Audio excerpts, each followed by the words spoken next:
बड़ी खबर पर लगातार न्यूज 24 बना हुआ है। सबसे पहले खबर ब्रेक करते हुए तस्वीरें हमने आपको दिखाई कि समंदर में दो बोट मिली हैं जो संदिग्ध हैं और उस बोट में से हथियार भी मिले हैं। और हथियार की तस्वीर ये वो बॉक्स है जिसमें AK-47 राइफल 3 रखी हुई हैं आपको नजर आ रही है। साथ ही जो ब्लू नीले कलर के डिब्बे आप देख रहे हैं बॉक्सेस, इसमें बुलेट्स बताई जा रही हैं। ये 3 AK-47 राइफल हैं, आप गिन सकते हैं। और साथ ही कारतूस भी मिले हैं, वो बुलेट मिली हैं। अब इनका मकसद समझने की कोशिश की जा रही है। पुलिस का अभी यह कहना है कि ओमान की बोट हैं, सुरक्षा में तैनात थी, बहकर आई हैं। हम ये कहते हैं कि इतनी दूर से ये बोट बहकर आई तो नजर किसी की क्यों नहीं पड़ी, और आखिर यहां पर सुरक्षा व्यवस्था में तैनात हैं जवान कोस्ट गार्ड, वो क्या कर रहे थे। बिल्कुल। और देखिए बड़ी खबर कि इस पर अब बयान सरकार दे सकती है। शिंदे फडणवीस रायगढ़ मामले पर बयान दे सकते हैं। महाराष्ट्र ATS की टीम रायगढ़ के लिए रवाना है और सरकार इस पर स्टेटमेंट देगी। जैसा कि विधायक बता रही थी रायगढ़ की कि हमने जो स्थिति है उसके बारे में जो भी इनपुट्स हैं वो कन्वे किया है और सरकार की तरफ से इस पर बयान दिया जाएगा। महाराष्ट्र ATS की टीम भी रायगढ़ के लिए रवाना हो गई है। आपको बता दें कि कई लेयर की सिक्योरिटी से हमारा जो कोस्टल लाइन है वो घिरा हुआ है।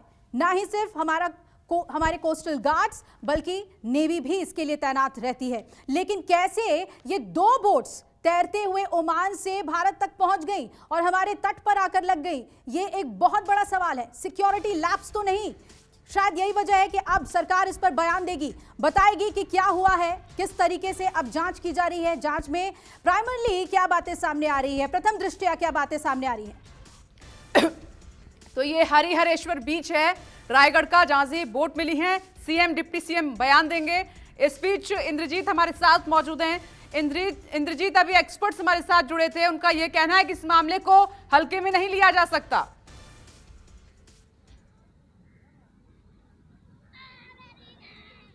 जी बिल्कुल हल्के में नहीं लिया जा सकता और सरकार इसको हल्के में लेगी भी नहीं। इस समय अगर बात करें तो महाराष्ट्र में विधानसभा का अधिवेशन चल रहा है और ऐसे में अधिवेशन के समय जब कोई भी इस तरह की घटना सामने आती है तो आमतौर पर जो पुलिस होती है वो बयान नहीं देती है। सबसे पहले CM और DCM को पुलिस को ब्रीफ करना होता है, CM को ब्रीफ करना होता है। तो सबसे पहले CM को और गृह मंत्री जो है डिप्टी CM उनको पहले पुलिस ब्रीफ करेगी और वो दोनों यहाँ पर जानकारी देंगे कि ये जहाज के बारे में उनको अभी तक क्या जानकारी मिली है, कैसे यहाँ पर जहाज आई, कितने हथियार मिले हैं, क्या कोई इसके पीछे किसी का कोई गलत इरादा तो नहीं था।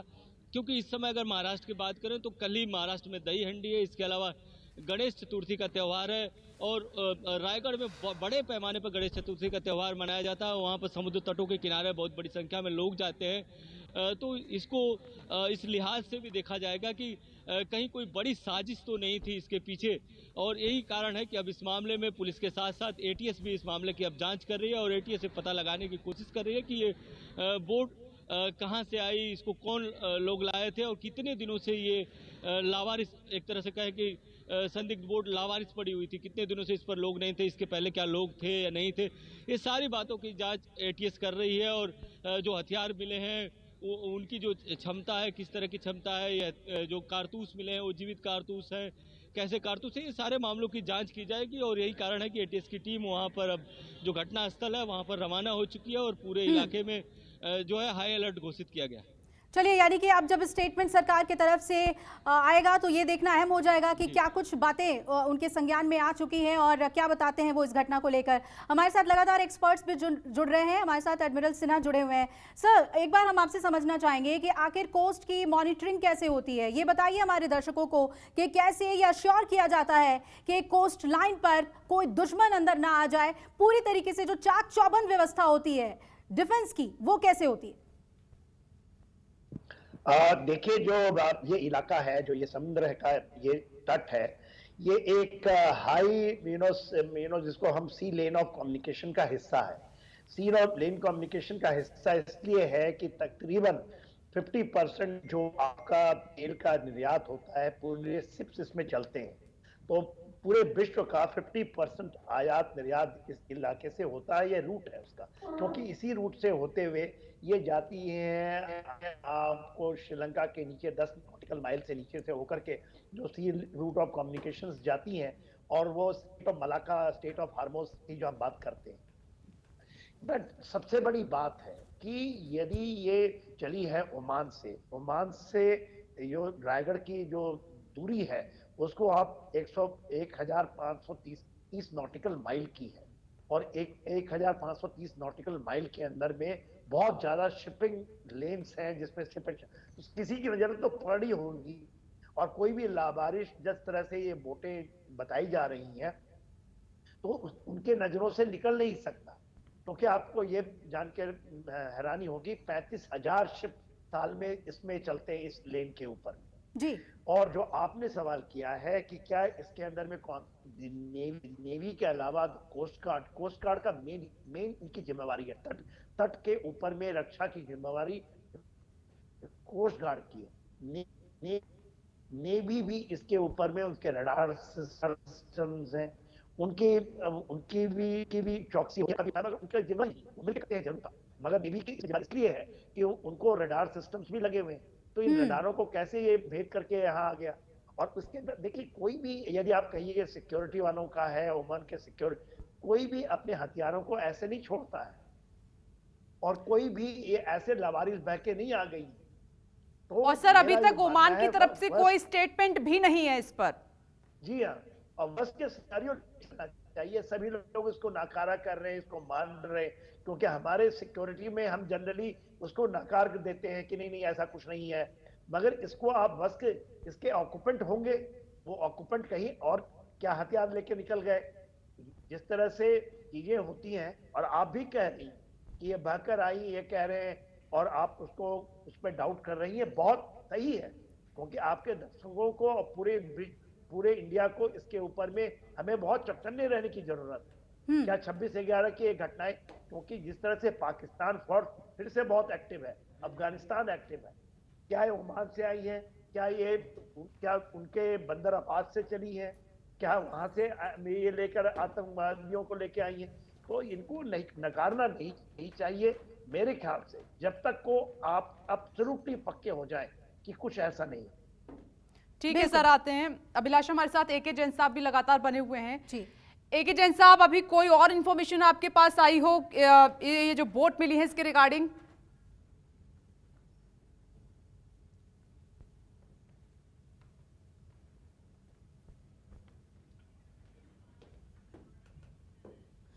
और आइए सीधा रुख कर लेते हैं, इस वक्त डेप्यूटी सीएम देवेंद्र फडणवीस इस पर बयान दे रहे हैं।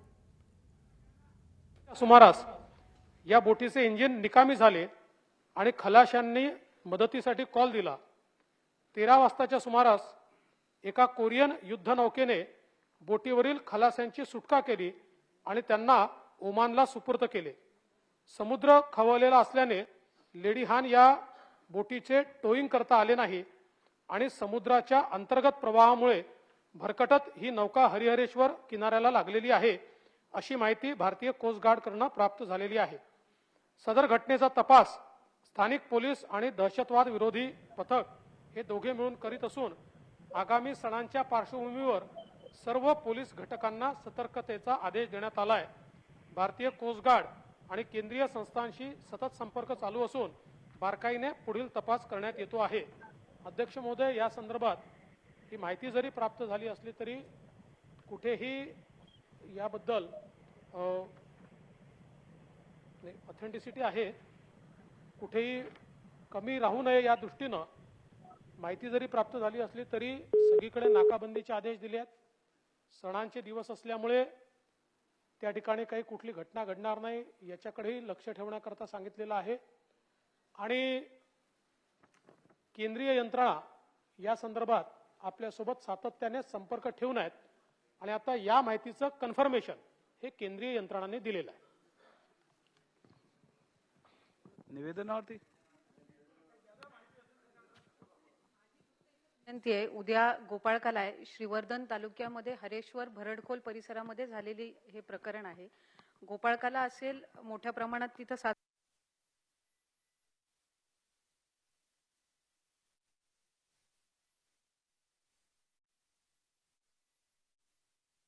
इंद्रजीत, अगर आप सुन पा रहे हो देवेंद्र फडणवीस के बयान को, क्या बड़ी बातें उन्होंने कही इस घटना को लेकर?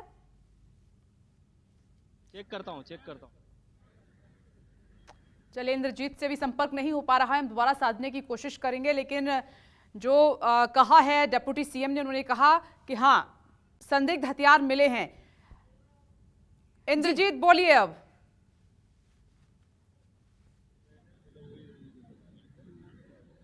जी बिल्कुल, जो डिप्टी सीएम ने कहा है वो यही कहा है कि कोस्ट गार्ड ने जो उनको जानकारी दी है उसके मुताबिक ये ओमान के जहाज है वो कहीं डूबने लगी थी, उसके बाद उसको कहीं बचाया गया था, लेकिन समंदर रफ था, इसके कारण उसमें छोड़ दिया गया। लेकिन ये पूरी जानकारी जो कोस्ट गार्ड ने डिप्टी सीएम को दी है वो एक बोट के बारे में दी है, दूसरे बोट के बारे में कोई जानकारी नहीं है। लेकिन उनका कहना है कि इस मामले में हर एंगल से जांच की जा रही है और ये भी देखा जा रहा है कि उनका इरादा क्या था, ये जो जानकारी मिली है सही है कि नहीं है। और चूंकि ये त्योहारों का मौसम है इसलिए इसको काफी गंभीरता से लिया जा रहा है। इस मामले की जांच एटीएस भी कर रही है, पुलिस भी कर रही है। लेकिन अभी जो प्राथमिक जानकारी कोस्ट गार्ड की तरफ से आई है वो यही है कि ओमान के जहाज डूबने लगी थी, इसके बाद जो उस पर सवार लोग थे उनको बचा लिया गया था, लेकिन चूंकि रफ समंदर था इसलिए जहाज को नहीं छोड़ दिया गया और जहाज बहते बहते यहाँ पर आ गई। तो अभी तक उनको जो एक जहाज के बारे में डिप्टी सीएम ने जानकारी दी है उनका कहना है कि ये जानकारी उनको कोस्ट गार्ड ने दी है। जी बिल्कुल। और इंद्रजीत, क्या केंद्रीय एजेंसियों को लेकर भी उन्होंने कुछ स्टेटमेंट दिया, क्या ब्रीफ किया उन्होंने या कुछ वहां से इनपुट मिले हैं?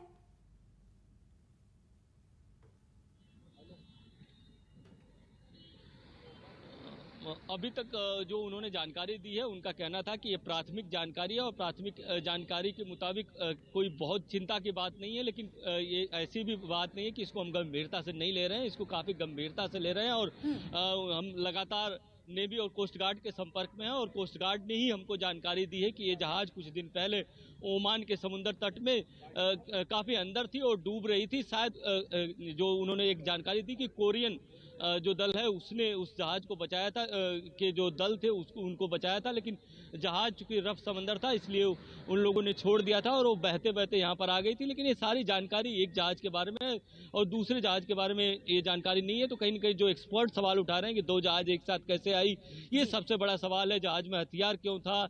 इसके अलावा जो कोस्ट गार्ड ने जानकारी दी है उसमें अभी कितने तथ्य हैं, क्या ओमान से कोई बात हुई या नहीं बात हुई, ये सारी बातों पर जब तक खुलासा नहीं हो जाता तब तक ये नहीं कह सकते कि जो जहाज आई है उसमें से कुछ लोग सवार नहीं रहे होंगे या उनका कोई गलत इरादा नहीं रहा होगा। जब तक पूरी जांच नहीं हो जाती तब तक ये कहा नहीं जा सकता। जैन साहब हमारे साथ मौजूद हैं, हम उनसे बात कर लेते हैं, उनका तजुर्बा है इन पूरे मामलों में। एके जैन साहब, पहले कोई ऐसा मामला आया हो और उसकी सच्चाई क्या सामने निकल कर आई हो, और आपकी नजर में ये जो हथियार मिले हैं, बोट मिली है, क्या लग रहा है आपको? देखिए, इसमें ऐसा है कि इस बात को तो गंभीरता से लिया जाना ही चाहिए, इसके बारे में कोई दो राय नहीं है। समस्या ऐसी है कि वेस्टर्न कोस्ट जो है वो पूरी तरह से पोरस है और इस तरह से बोट बहती हुई यहाँ पे आ गई जिसमें वेपन्स भी थे, जिसमें एम्युनिशन भी था, जिसमें एक्सप्लोजिव भी थे। तो हालांकि अब उसकी पुष्टि की जाएगी, जो भी जानकारी प्राथमिक जानकारी मिली है, लेकिन ये बोट यहाँ तक पहुंची और उसके बाद में इसको कुछ मछुआरों ने देखा, उन्होंने फिर ये इंफॉर्मेशन कंसर्न अथॉरिटीज को दी। तो 2009 से ये एक्सरसाइज चल रही है कि हमारी जो वेस्टर्न कोस्ट है उसको सिक्योर करने के लिए कुछ कदम उठाए जाने चाहिए। हमारे यहाँ से सैकड़ों बोट्स निकल के हाई सीज में जाती हैं, वापस आती हैं, उनके ऊपर किसी भी तरह का अंकुश नहीं है। वो सैकड़ों के हिसाब से हमारे यहाँ पे छोटी छोटी हर गांव में एक जेटी है, जिस जेटी से वो बोट्स बाहर जाती हैं वापस आती हैं। तो कौन सी बोट बाहर गई, कौन सी वापस आई, वो बोट्स के ऊपर ट्रांसपॉन्डर देने का एक प्रपोजल था जो फिशरीज डिपार्टमेंट की तरफ से दिया जाना चाहिए था। वो प्रपोजल अभी तक वैसा का वैसे पड़ा हुआ है। बोट में जाने वाले लोग जो हैं उनका एक रिकॉर्ड रखा जाना चाहिए कि कौन लोग बोट में जा रहे हैं, कौन लोग वही लोग बोट से वापस आ रहे हैं कि नहीं आ रहे, उसका कोई रिकॉर्ड आज तक नहीं रखा जाता। तो ये बहुत सारी समस्याएं हमारे कोस्टल सिक्योरिटी में हैं जिनको गंभीरता से लिया जाना चाहिए। इस केस में कुछ मिले या ना मिले, लेकिन दो बोट्स में हथियारों के। नमस्कार, मैं हूं मानक गुप्ता। अगर आपको हमारा ये वीडियो पसंद आया हो तो इसे लाइक और शेयर जरूर करें और हां, हमें सब्सक्राइब और फॉलो करना ना भूलें ताकि आप देश और दुनिया की कोई खबर मिस ना करें। तो जुड़े रहिए हमारे साथ और देखते रहिए न्यूज़ 24।